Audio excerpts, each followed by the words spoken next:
Hello అందరికీ.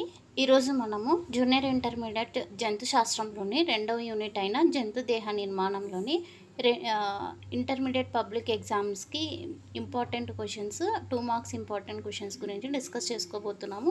So ఈ జంతు దేహ నిర్మాణంలోని మొదటి ఇంపార్టెంట్ క్వశ్చన్ వచ్చేసి ఏకాక్ష విషమ ధ్రువ సౌష్ఠవం అంటే ఏమిటి, ఇది ఏ జంతువులలో ప్రధాన సౌష్ఠవంగా ఉంటుందో తెలపండి అని అడుగుతున్నాడు. సో ఫస్ట్ మనము ఏకాక్ష విషమ ధ్రువ సౌష్ఠవం అంటే ఏంటో అంటే పేరులోనే ఉంది. అక్షము ఒకటే కానీ ధ్రువాలు డిఫరెంట్గా ఉన్నాయన్నమాట, వేరువేరుగా ఉన్నాయి. అందుకే దీన్ని ఏకాక్ష విషమ ధ్రువ సౌష్ఠవం అని అంటాం. సో అక్షం ఇక్కడ ఏ అక్షం తీసుకుంటున్నాడంటే, ఇది ఫర్ ఎగ్జాంపుల్ ఒక గోళాకారంలో ఉన్నటువంటి ఒక జీవి అనుకుందాము. ఇక్కడ ముఖం వచ్చేసి ఇక్కడ ముఖం ఇక్కడ ఉంది, ప్రతి ముఖం భాగం వచ్చేసి ఈ భాగం అనుకోండి. సో ప్రతి ముఖ భాగంలో వెళ్ళేటువంటి ఒక అక్షం ఇలా తీసుకుంటున్నాడు, కానీ ధ్రువాలు వేరువేరుగా ఉన్నాయి. అక్షం ఒక్కటే బట్ ధ్రువాలు వేరు. అలాంటి సౌష్ఠవాన్ని ఏకాక్ష విషమ ధ్రువ సౌష్ఠవం అని అంటాం.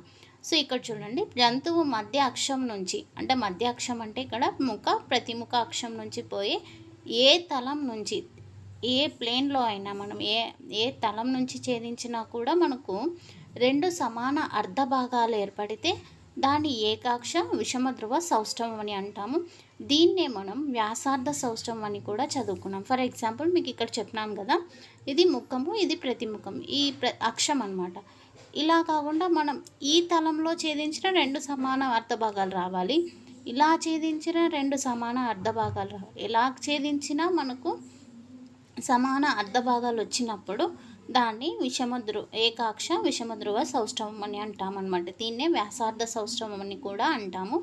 సో ఇవి ఏ జంతువుల్లో ప్రధాన సౌష్ఠవంగా ఉంటుంది అంటే, మనకు అకశేరుకాల వర్గాలలోని రెండో వర్గం, మూడో వర్గంలో మనకు రెండో వర్గమైన నిడేరియన్లు, మూడో వర్గమైన టీనోఫోరా, ఈ రెండు వర్గాలలో మనకు ఏ సౌష్ఠవం కనిపిస్తుందంటే వ్యాసార్థ సౌష్ఠవం లేదా ఏకాక్ష విషమ ధ్రువ సౌష్ఠవం అనేది కనిపిస్తుంది అనమాట. మీరు ఎగ్జామ్లో ఈ క్వశ్చన్ అడిగితే మీరు చాలా జాగ్రత్తగా రాయాలి. డెఫినేషన్ రాసి ఏ జీవుల్లో కనిపిస్తుందని రాయాలి ఖచ్చితంగా. సో సెకండ్ ఇంపార్టెంట్ క్వశ్చన్ వచ్చేసి మనకు నెమ్మదిగా చలించే జీవులకు లేదా వృంతరహిత జీవులకు వ్యాసార్థ సౌష్ఠవము అనుకూలనం నిరూపించండి. సో నెమ్మదిగా చలించే జీవులకు లేదా అసలు చలనం లేనటువంటి, అంటే అంటిపెట్టుకొని ఉంటాయి కదా, అలాంటి జీవులకు వ్యాసార్థ సౌష్ఠవం అనేది అనుకూలనము, దాన్ని నిరూపించండి అని మన క్వశ్చన్ ఉంది. సో వ్యాసార్థ సౌష్ఠవ జంతువులన్నీ కూడా నీటిలో నివసిస్తూ అన్ని దిశల నుంచి వచ్చే ప్రేరణలకు ప్రతిస్పందిస్తాయి. సో వ్యాసార్థ సౌష్ఠవం అంటే ఏం చెప్పినాను, ఏ దిశ నుంచి అయినా కూడా, ఏ తలం నుంచి ఛేదించినా మనకు రెండు సమాన అర్ధ భాగాలు వస్తాయని చెప్పినాను. సమాన అర్ధ భాగాలు అంటే ఇక్కడ లోపల అంతరాంగ అవయవాలు కూడా అన్నిట్లో సమానంగా ఉండాలి, అప్పుడే దాన్ని సమానమైన అర్ధ భాగం అని చెప్తామన్నమాట. అట్లా కాకుండా చూడడానికి మాత్రమే మనకి ఇక్కడ పరిమాణంలో సేమ్గా కనిపిస్తే దాని అర్ధ భాగం అనమాట. ఫర్ ఎగ్జాంపుల్ ఇక్కడ ఒక కన్ను ఉందనుకోండి, ఇక్కడ కూడా ఈ అర్ధ భాగంలో కూడా కన్ను ఉండాలి. అలా రెండు సమానంగా ఉంటేనే దాన్ని అర్ధ భాగాలు అని అంటాం అన్నమాట. సో ఇక్కడ వ్యాసార్థ సౌష్ఠవ జీవుల్లో అన్ని వైపులా అవయవాలన్నీ కూడా సమానంగా ఉంటాయి కాబట్టి అవి నీటిలో నివసిస్తూ అన్ని దిశల నుంచి వచ్చే ప్రేరణలకు ఏం చేస్తాయంటే ఇవి ప్రతిస్పందిస్తాయి.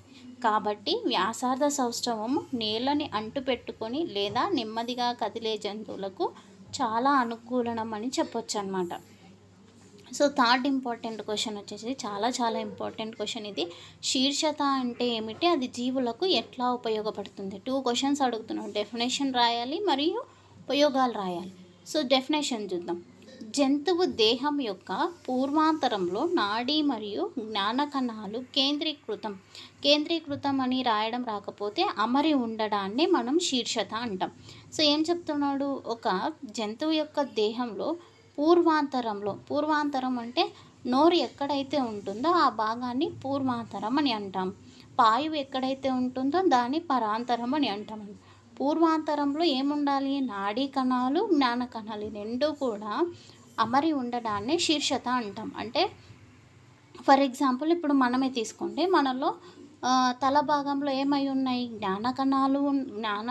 జ్ఞానాంగాలు ఉన్నాయి. అలాగే నాడీ కణాలు, నాడీ వ్యవస్థకు సంబంధించినటువంటి అవయవాలు కూడా ఉన్నాయి. అంటే ఏవి? మెదడు, ఇవన్నీ కూడా ఉన్నాయి కదా! సో, దీన్నే శీర్షత అంటారనమాట.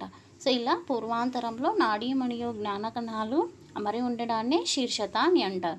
సో, ఇది ఎట్లా ఉపయోగపడుతుందంటే, శీర్షత ఉన్నటువంటి జీవులు ఆహార సముపార్జనలో, అంటే ఆహారాన్ని సేకరించడంలో, సంగమ జీవిని వెతుక్కోవడంలో, మేటింగ్ పార్ట్నర్ అంటే సంగమం ఎవరితో అయితే జరుపుకోవాలో ఆ జీవిని వెతుక్కోవడంలో, అంతేకాకుండా భక్షక జీవుల నుంచి తప్పించుకోవడంలో, ఇవి మిగతా జీవుల కంటే కూడా, శీర్షత లేనటువంటి జీవుల కంటే కూడా చాలా సమర్థవంతంగా ఉంటాయని చెప్తున్నాడు అనమాట. కాబట్టి శీర్షత అంటే ఏంటో రాసి అది జీవులకు ఎట్లా ఉపయోగపడుతుందో రాస్తే మీకు 2 మార్క్స్ అలాట్ అవుతుంది.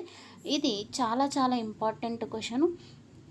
చాలా క్వశ్చన్ పేపర్లో మీరు చూసినట్లయితే చాలాసార్లు అడిగి ఉన్నాడు. సో, బాగా నేర్చుకోండి అందరూ. నెక్స్ట్ 4th క్వశ్చన్ వచ్చేసి, నాళంలో నాళం వ్యవస్థీకరణ మొట్టమొదట ఏ జంతువుల్లో కనిపించింది? వాటి శరీర కుహరం పేరు తెలపండి. నాళంలో నాళం వ్యవస్థీకరణ మొట్టమొదటగా మనకి ఎవరిలో కనిపించిందంటే నిమటోడా వర్గ జీవుల్లో కనిపించింది. వీటి యొక్క శరీర కుహరాన్ని మనం ఏమంటామంటే మిథ్య శరీర కుహరం అని అంటాము. సో, చాలా ఈజీ క్వశ్చన్, చాలా ఇంపార్టెంట్ క్వశ్చన్ కూడా. 5వ క్వశ్చన్ వచ్చేసి, నిజ శరీర కుహరాన్ని ఎందుకు ద్వితీయ శరీర కుహరంగా భావిస్తారు?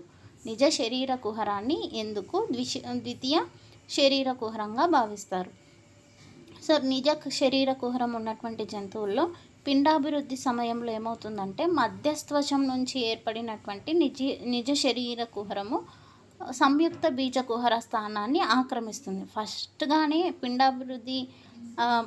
పిండాభివృద్ధి సమయంలో సంయుక్త బీజ కుహరం ఉంది. ఫస్ట్‌గా ఉంది, ప్రాథమికంగా ఉంది. దీన్ని ఇది వచ్చేసి పిండాభివృద్ధి సమయంలో ఇది పోయి దీని ప్లేస్లో ఎవరు వస్తున్నారు? నిజ శరీర కుహరం వచ్చి ఆక్రమిస్తూ ఉందన్నమాట దాన్ని. సో, అందుకే దీన్ని నిజ శరీర కుహరాన్ని ఏమంటామంటే ద్వితీయ శరీర కుహరం అని కూడా అంటాం. మొదట ఏముంది ఇక్కడ? సంయుక్త బీజ కుహరం ఉంది. అది పోయి తర్వాత నిజ శరీర కుహరం ఏర్పడింది కాబట్టి నిజ శరీర కుహరాన్ని ద్వితీయ శరీర కుహరం అని కూడా అంటారనమాట. ఇది చాలా important question. Next important question వచ్చేసి తిరో ఆంత్రవేష్టన అవయవాలను తెలపండి. ఇది చాలా చాలా ఇంపార్టెంట్ క్వశ్చను. సో, శకశేరుకాలు, వెన్నుపాము ఉన్నటువంటి జీవుల్లో శకశేరుకాలలో మూత్రపిండాల లాంటి కొన్ని అవయవాలు ఉదర భాగంలో మాత్రమే దైహిక వేష్టానంతో కప్పబడి ఉంటాయి. మీకు ఆల్రెడీ తెలుసు. 2 వేష్టానాలు ఉన్నాయి. అంటే శరీర కుడ్యాన్ని కప్పుతూ మనకు ఏముంటుంది? ఏముంటుందంటే దైహిక వేష్టానం ఉంటుంది, కుడ్య వేష్టానం ఉంటుంది. అదే నెక్స్ట్ లోపల అంతరంగ అవయవాలను కప్పుతూ మనకు దైహిక వేష్టానం ఉంటుంది. ఇలా 2 వేష్టానాలు ఉంటాయి. కానీ ఇక్కడ మూత్రపిండాలు లాంటి అవయవాలు చూసినట్లయితే ఉదర భాగంలో మాత్రమే దైహిక వేష్టానంలో ఉంటుందన్నమాట. అంటే పృష్ఠ భాగాన ఉండదు. ఇలాంటి అవయవాలని మనం ఏమంటామంటే ఇలాంటి ఆంత్రవేష్టనాన్ని తిరోవేష్టానం అని అంటాము. ఇలాంటి అవయవాలను ఆంత్రవేష్టన అవయవాలు అని కూడా అంటాము. ఇది చాలా important question. And next important question వచ్చేసి అంతర్స్రావక బాహ్యస్రావక గ్రంథుల తేడాలను ఉదాహరణలతో తెలపండి. ఇక్కడ తేడాలు చెప్తూ ఉదాహరణలు కూడా రాయమంటున్నాడు. అంతర్స్రావక గ్రంథులను నాళరహిత గ్రంథులు అంటాం. అంటే నాళాలు అంటే ఇవి స్రవించినటువంటి పదార్థాలు నాళాలలో కాకుండా డైరెక్ట్గా రక్తంలోకి వెళ్ళిపోతాయి అన్నమాట. కానీ ఇక్కడ అలా కాదు. బాహ్యస్రావక గ్రంథులు అంటే నాళాలు ఉన్నటువంటి గ్రంథులు అన్నమాట. సో, నాళారహిత గ్రంథులను అంతర్స్రావక గ్రంథులు అంటారు. బాహ్యస్రావక గ్రంథులు వచ్చేసి నాళాసహిత గ్రంథులు. నాళాలు ఉన్నటువంటి గ్రంథులు, నాళాలు లేనటువంటి గ్రంథులు అన్నమాట. ఈ నాళాలు లేనటువంటి గ్రంథుల యొక్క స్రావకాలను హార్మోన్లు అని అంటాము. ఉదాహరణ వచ్చేసి పీయూష గ్రంథి. ఇది చాలా రకాల హార్మోన్లను ఉత్పత్తి చేస్తుంది. పెరుగుదల హార్మోన్ అని, పుట్టిక ప్రేరేపక హార్మోన్ అని, ఇలా చాలా హార్మోన్లను ఇది విడుదల చేస్తుంది. బాహ్యస్రావిక గ్రంథులకు వచ్చేసి మనకు ఉదాహరణలు శ్లేష్మము, లాలాజల గ్రంథుల నుంచి లాలాజలం నోట్లోకి ఎలా వస్తుంది అంటే లాలాజల నాళాల ద్వారా వస్తుందన్నమాట. సో, లాలాజల గ్రంథులు వచ్చేసి బాహ్యస్రావిక గ్రంథి. అంతేకాకుండా చెవిలోని గుళిమి, నూనె, పాలు, జీర్ణరసాలు ఇవన్నీ కూడా బాహ్యస్రావక గ్రంథుల కిందికి ఉదాహరణగా చెప్పుకోవచ్చు అనమాట. ఇది important question. Next important question వచ్చేసి హోలోక్రేన్, ఎపోక్రేన్ గ్రంథుల మధ్య తేడాలను గుర్తించండి. హోలోక్రేన్, ఎపోక్రేన్ గ్రంథుల మధ్య తేడాలను గుర్తించండి. ఈ రెండు కూడా మనకు బాహ్యస్రావక గ్రంథులనే చెప్పొచ్చు అనమాట. ఇందులో హోలోక్రేన్ గ్రంథి, ఎపోక్రేన్ గ్రంథి. హోలోక్రేన్ పేరులోనే ఉంది. హోలో అంటే మొత్తం, హోల్ అంటే మొత్తం అనమాట.